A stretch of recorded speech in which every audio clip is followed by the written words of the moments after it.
Hello guys, today we're gonna be doing something different. We're gonna take a look at one of my restoration of this Enicar. As you can see, the watch was in pretty bad shape. The glass was scratched, the case was really scratched, the crown and the stem wasn't there, and it needed a lot of work. And as you can see, it's also very dirty. Now, let's start with disassembling it. I'm using this rubber ball to help me lose the case back.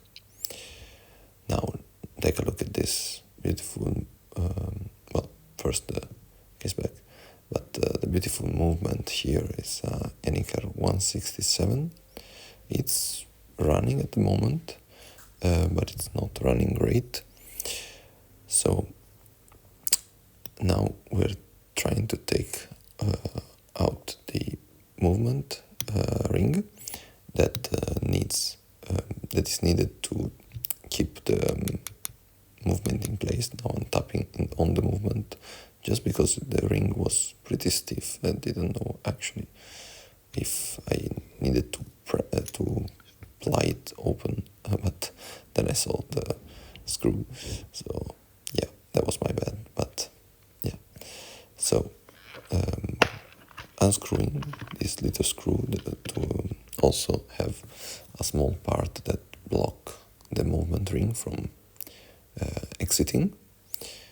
And yeah, there are two of them, so this is the first one, and the other one was near the balance, which is actually a not great position because it could just the screwdriver could slip and go onto the balance wheel and ruin the balance wheel, which is the most important part probably of this movement.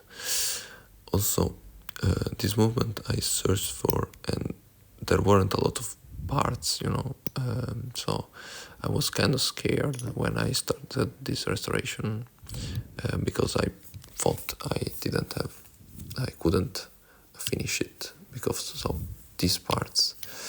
But yeah, I was lucky that the movement itself was actually complete.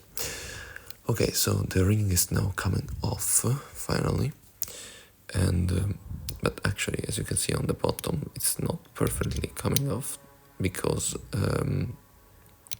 yeah, a thing I saw was that actually the screw there that is still on the movement ring, it's actually a dial screw which came loose, and yeah, it was stuck in there. Now I'm trying with my pliers, with my tweezers to get it out, but then I thought, okay, maybe just exactly, just turn it around and here we go. Okay, that's okay. So the movement is out. As you can see, there is that screw there, which is an important screw because it keeps the dial in place. As you can see from the dial, we'll talk about it later, but there is something on the dial that I didn't know what it was actually. Well, okay, so yeah, the dial itself, it has a bit of moisture on it, so yeah, because of the stem not being there, actually caused probably some humidity to get in and to create this patina dial. But it was nice. I removed the hands. Sorry for the video. Yeah, I don't have all the footages because this was a first try. But yeah, so I removed the dial and now I'm trying to get the date wheel loose. I'm trying to understand how to get it loose. This is actually just fitted onto the hour wheel. It's a normal disc that you push it down.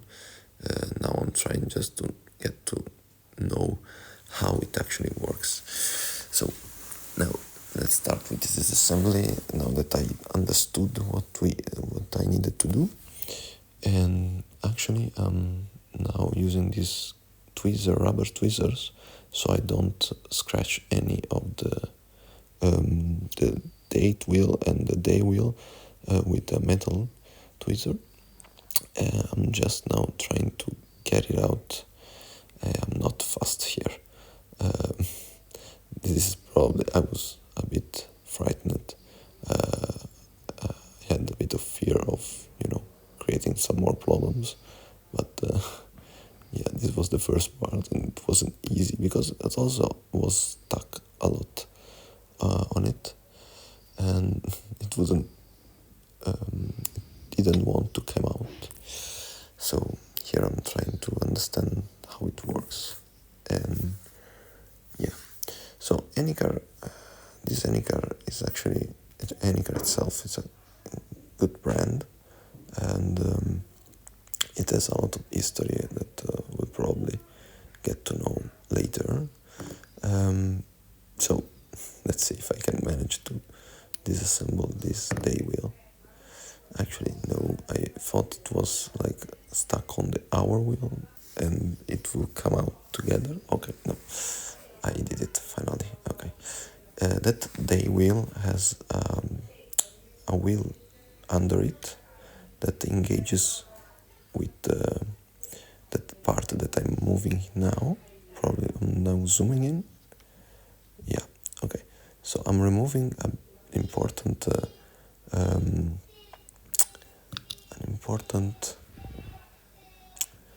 piece there that is very small, so I didn't want it to come loose, and I didn't want to lose it, because if I had lost that, yeah, this watch wouldn't have been complete for nothing. Okay, this one is the part that engages with the day wheel, and yeah, it snaps the day wheel into place, so it changes only one day at a time. So yeah, that part is screwed in with a small screw, and yeah, so I hope you don't hear this noise in the background, but yeah. Okay, so I'm now unscrewing the wheel that has like a finger. Okay, as I was saying, my mic died for a second. This little wheel with a finger on it, it moves the day wheel, and when it does a full turn, the day wheel will move by a day. So right now I'm still trying to unscrew that finger there, but maybe we'll go to it maybe back later. I don't remember. Okay, probably yes. We'll start from the balance side of this movement, and we'll start disassembling the rotor here, which is a nice rotor. As you can see, it's also engraved Enicar. It has a really nice color, this watch movement, and I was really happy when I opened the case for the first time and saw this one. Okay, so the rotor is actually it slipped out of my tweezers. The rotor is actually what moves inside the watch, and with the movement of our wrist actually charges the watch itself, and it does that by using a train of small wheels that we are disassembling right now, that also engages the wheel, the main barrel wing gear that will charge the mainspring inside the barrel. Yeah, so this bridge that I'm disassembling now, trying to disassemble now, is the automatic bridge, and right now I saw that I didn't actually complete. Okay, it is actually a bit engaged with the other wheels, so it needed a bit of help to come out. So this one we're going to disassemble later. The two small screws there and the bridge. As you can see, it has some wheels on the inside, and we'll see it later. Okay, there you go. Also, I'm doing a voiceover over this video, so I'm actually don't know what is coming next. So, okay, now we're gonna disassemble the mainspring, the balance wheel, very carefully because it's important not to break this. I'm gonna disassemble it. The balance wheel is the most important part of a mechanical watch. It swings right and left, moving the lever on the inside, as you will see later, and it unwinds the mainspring one tick at a time, one swing at a time. So this is the most important part, and it's very delicate. It has I don't know how to say it, a staff in the middle, which is very delicate, and if you break it, I'm not a watchmaker, I'm a hobbyist watchmaker, and if I break that part, I'm done. Like, I can't fix that, so I have to be very gentle with it. So, okay, now let's see what's next. Next we'll have the pallet fork that we have to disassemble there, which is the part that goes one tooth at a time on the escape wheel, and it makes the watch tick.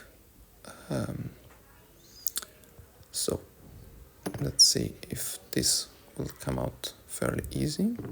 No, because I always unscrew the screw itself, not all the way. I don't know why, but yeah. As you can see also, you probably can see the movement number there on the right side of the screw that I didn't let fully the power down, which is a rookie mistake. I was fortunate enough to not break anything, probably because there wasn't a lot of power on the inside of my mainspring. And yeah, so you should always get the power down in the movement so you don't break it. That's the pallet fork. And yeah, so it engages with that strange escape wheel, as you can see on not the center wheel, on the left. You will see the escape wheel. Here I'm just probably inspecting and see what part next I should take off, which is this bridge that I'm saying it now, but you will see also on the other part, this movement is very over-engineered. It's not like an ETA movement from the same era. It has a lot of more parts than it should have, but this is a train of wheel, which like in other watches, it's just one wheel, which is the ratchet wheel. Here is 3 ratchet wheel with also a spring on it. This is probably a way of Enicar to engineer the ratchet wheel in a way that it's very easy to manual wind this watch, which you can also do apart from automatic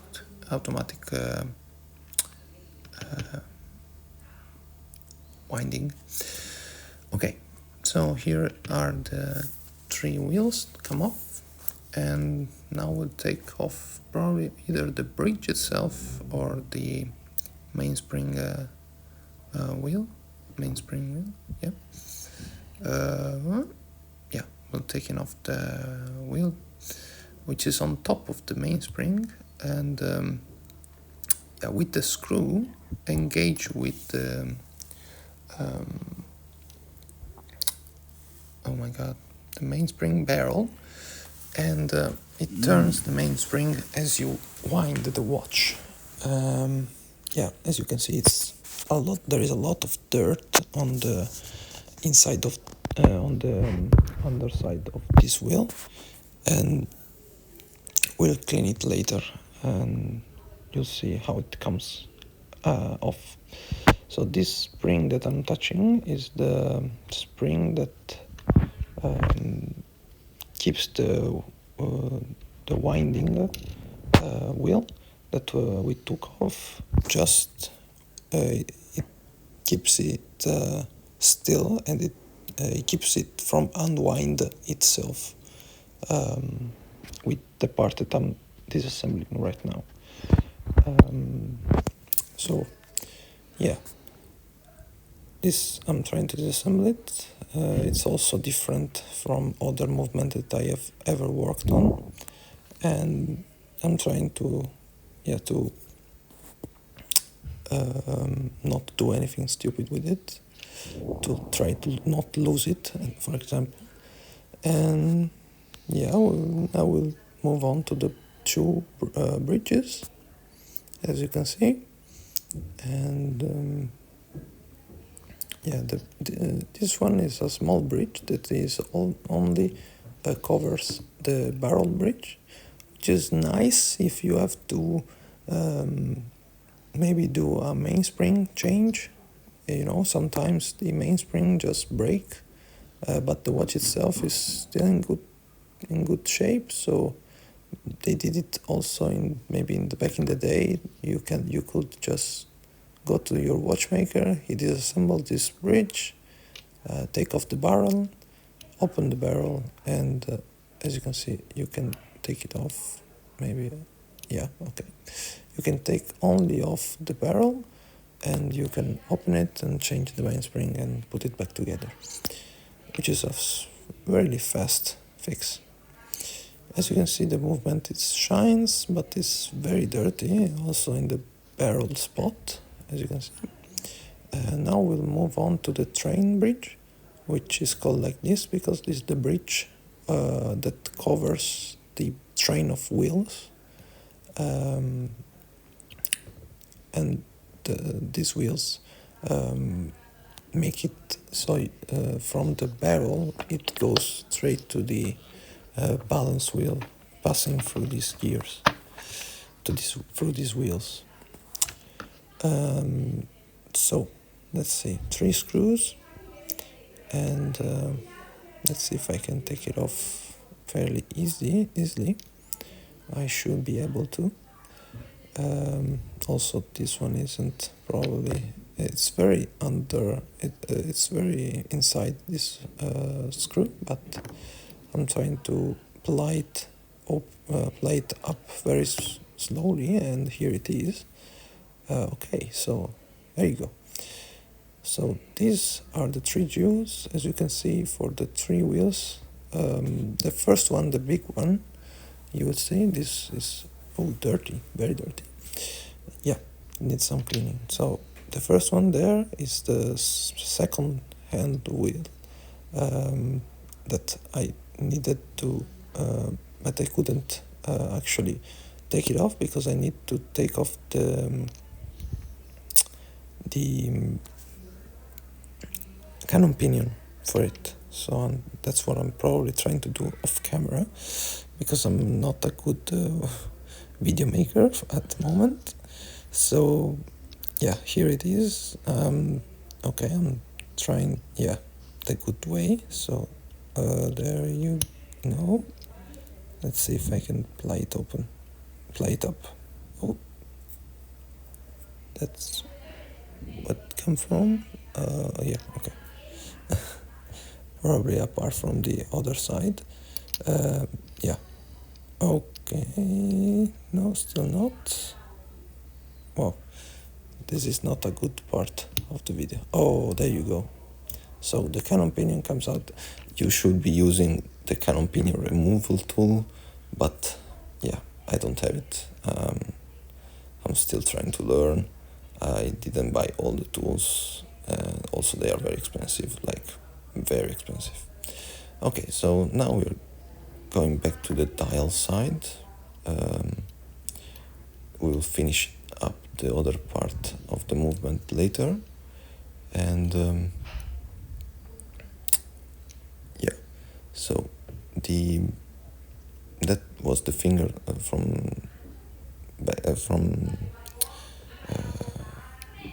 some minutes ago. Yeah, this bridge that I'm disassembling now needs to it covers the spring and the fingers that are able to move the date wheel just by one day at a time, and it snaps into position and it blocks the wheel from going places that it shouldn't go. As you can see, it's a spring with a loaded finger that goes inside.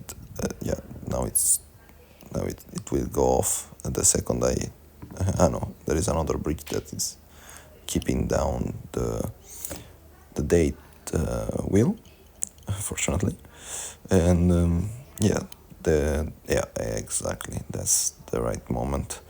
As you can see, the spring is still attached. Okay, the spring is in the lower side. There is the spring.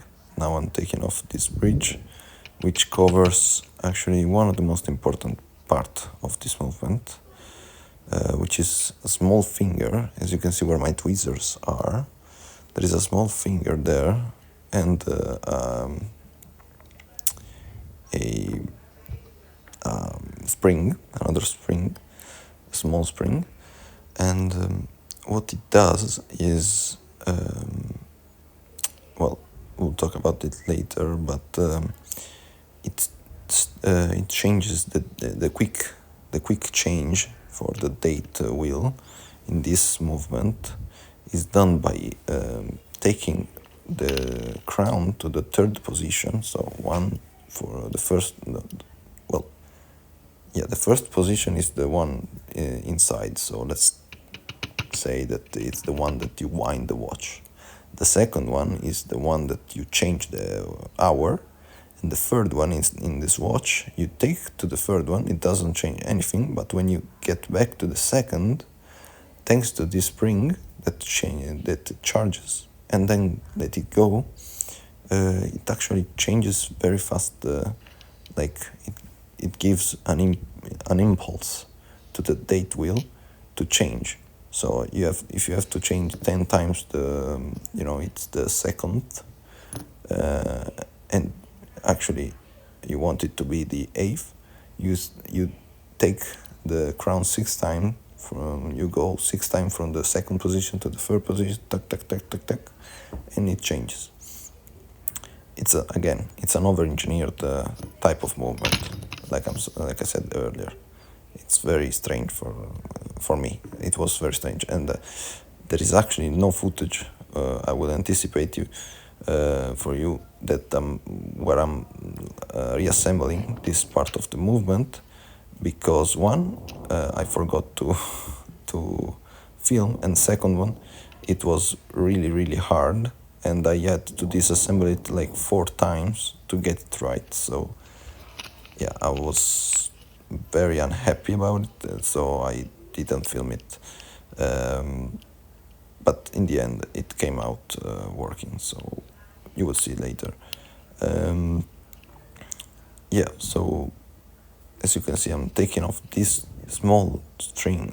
This small spring is responsible for the date jumping, like I said. And okay, so that's what I'm touching there. It's also the finger that is the one that moves with the stem and then after you put the stem from the third position to the second, snaps. Oh, okay, that wasn't what I wanted to do. My holder didn't hold, but apart from that, yeah, so that's the finger that moves the date wheel. So now I'm taking off the cover of the dial side, the keyless, the cover of the keyless, and I'm taking off the spring. As you can see, I'm using this piece of plastic so I don't lose it. And yeah, that's the winding pinion. Okay, and there we go. One part. Yeah, I'm trying to understand how it's made there, and yeah, I actually needed to push on the other side, and that's how it comes out. And that's the final part that is used to trying to get it out. It's all a bit stuck, as you can see. Okay, there we go. Yes, there we go. And yeah, so this part is done. Dial side is done, and now I have to finish the gear train part, and I'm taking off this bridge here that is holding only the center wheel, and with two screws. And as you can see, there is also dirt near the jewel, and the dirt itself is the main thing. These watches are not running good or not running at all after 50 years. There are a lot of watches that are considered not running, but they actually need only a cleaning and a bit of love, let's say, and they are going to be working again. So if you find a not working watch, sometimes you can be lucky enough it to be just to wash, and you get a brand new watch after disassembly and reassembly. So now it's the last part, this small bridge that covers this wheel that I think is connected to the barrel and transfer from the barrel to the center wheel. No, maybe, or I think I don't remember what that part does. But again, here's the final movement. As you can see, it's a bit dirty, not just a bit, and yeah. Okay, so now we pass on to disassembling the automatic bridge, and as you can see, you have to disassemble it from the lower side, and here we can see that it's held on with two screws, small screws, and after we remove them, it is possible to remove the other wheels that are present under it. So now I'm taking off the small screws, and here comes the bridge. Here we have the first wheel that is the one that engages with the barrel, and the other two are the train of wheels that are used to pass the energy from the oscillating weight to the other wheel that we took off a little time ago. So these wheels are actually composed of two parts, as you can see. One that engages between them, like the two wheels from the stem. Like when you wind the watch, you have the stem and the two wheels engages, the two gears engages with, as you can see here, the two parts that touch. But you have a gear on the flat part, and that's where they engage, and that's how they rotate. As you can see, the bridge is dirty also, like most of the part on this watch. Okay, so the next part is cleaning the dial. As you can see, the dial has some type of, I don't know, marks, and with water and wood I managed to clean it. So now I'm showing how I clean my parts. So I pass first with a wooden stick to remove the old oils, greases, and bigger part, bigger dirt from it, so I don't have to fatigue too much with the solution. So here is it's something called avio benzene, but is the same as lighter fluid. So it's lighter fluid, and I use it to clean my parts, as you can see, with a brush. And from this type of cleaning, they come out very perfectly clean. And I also use the wood to clean the jewels, which is in this case we don't have, but in this part I mean. Then I leave it on a blank piece of paper, and I just use some air to dry it off. And as you can see, it's very much cleaner than before, and it's ready to be mounted on the watch again.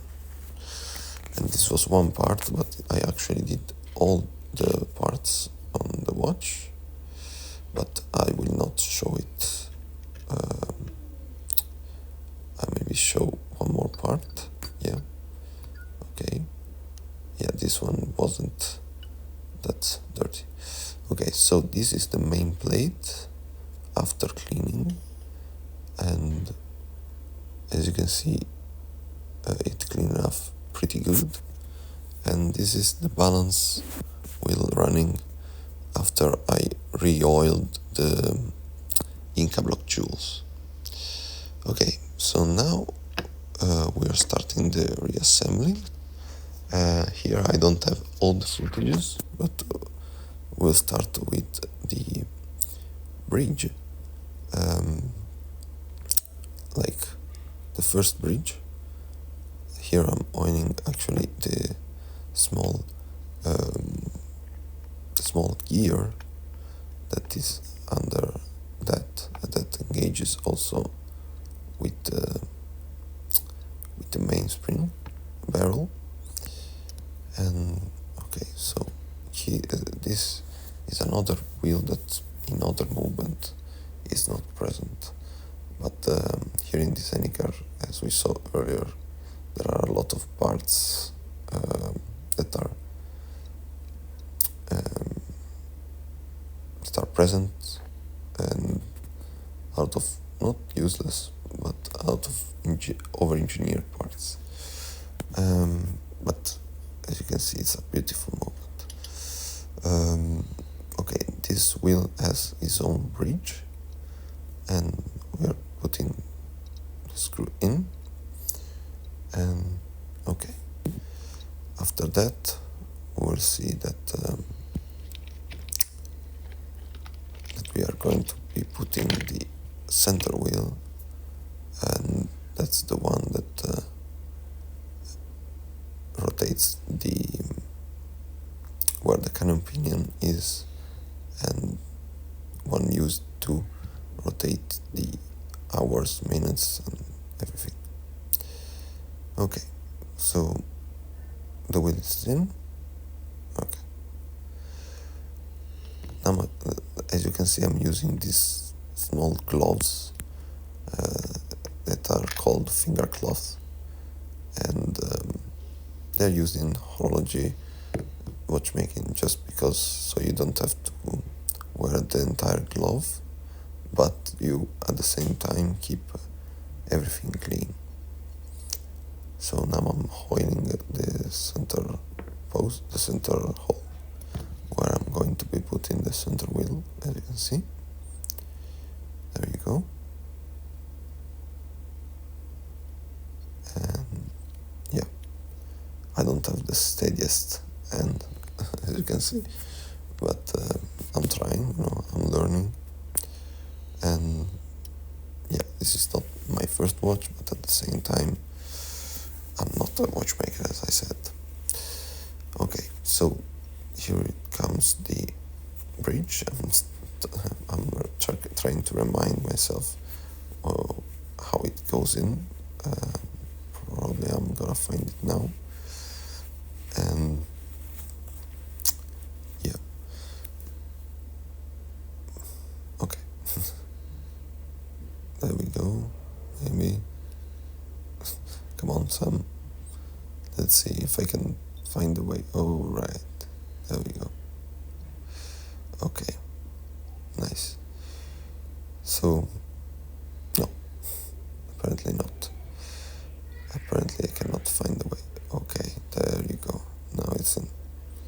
Nice. And this bridge it held only the center wheel. And it's held on with, I'm trying to check if the wheel is turning. Okay. It's held on with 2 screws again. And now I'm just checking out if everything is in place before screwing it in. And there we go, 1 screw. And yeah, I don't have to put too much pressure on it because you risk it to go, to bend the post or ruin the wheel. So yeah, once both screws are in, we can focus on the other parts, which I don't remind which one I did film. Okay, so there we go. So now we're putting in the barrel bridge, and yeah, the barrel and the barrel bridge. There we go. Here is the barrel, and I'm trying to see if it engages with the wheel. And after that, the barrel bridge that we saw, that I cleaned earlier. Also, as you can see, the mark is very visible right now of the movement, and it's a very important piece of information that you can check out when you're looking to buy a watch in person and you manage to open the case back. You can check out the movement, get to know it better, even if you don't want to disassemble it, but maybe you want to know which year has been produced, or which brand produced it. And that piece of information is probably the most important one for a movement. as you can see, it's one brand, which is in this case it's marked AR, but it's actually Enicar, and the number, which is 167. Okay, so there you go. The barrel is in place, the wheel is turning, so for me it's great. It's working. So now we are going to be needing to put the wheels inside. Okay, I will put the ratchet wheel probably first. Or no, I'm just oiling the barrel bridge. Maybe. And sorry, but I'm watching the videos and I'm trying to see what I'm doing.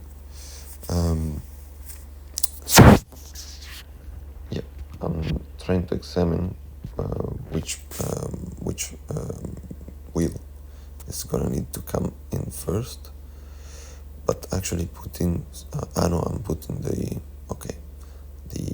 small spring, as you can see, the ratchet spring, like we said earlier, is needed to keep in place the ratchet wheel and don't let the mainspring unwind itself. So this is an important part of the watch, and without it you couldn't use the watch, because it will unwind itself right away. So very important part, and I don't want to break it, as you can see. But yeah, it's not. It wasn't easy to put in, just because it's again a strange part, which is different in other watch movement that I restored, and I'm trying to. Okay, there you go. So it needs to go in that part of the bridge.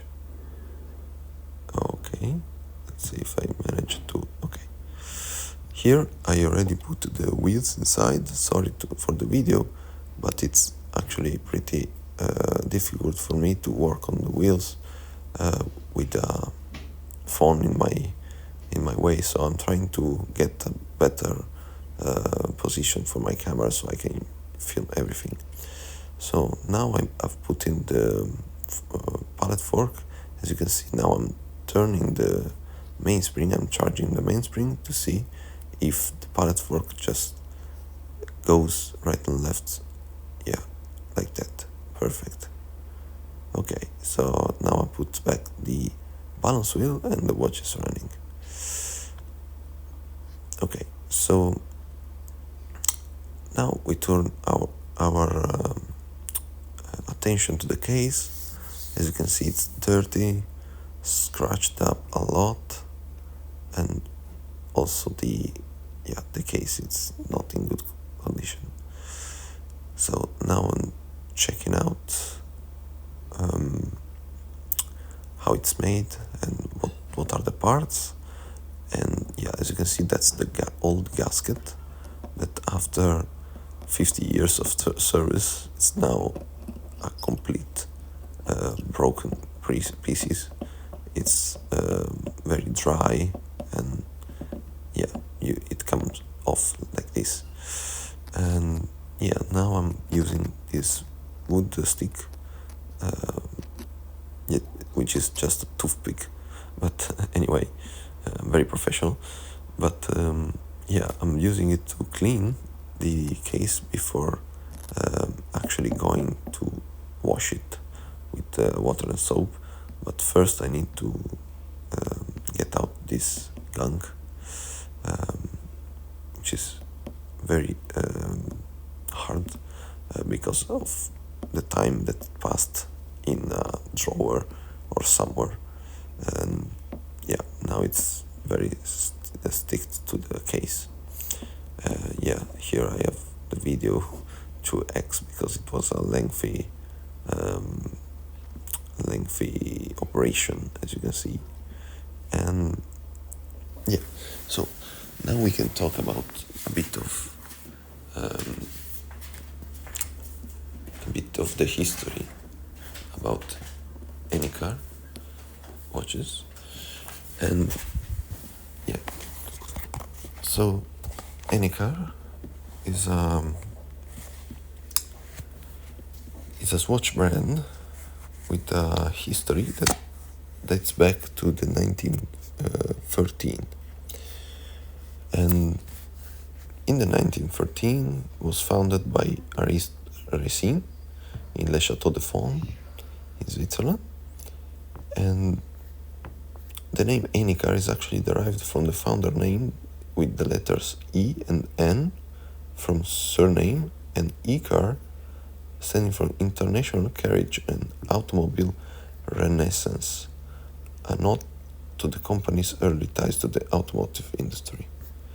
So it is actually linked to the automotive industry, this brand. So, okay, now let's take a look after what I did. I did sandpaper. I used a lot of sandpaper, starting from I think 600 grit up to 5000, and then a cotton wheel to polish it up. As you can see, it's completely polished now and completely cleaned. Now the movement is back in the case, working, and here is the final result, guys. Final result, which is very clean. I like it a lot, and I'm using it right now. And yeah, I don't have a lot of footage of this, but yeah, it's crazy.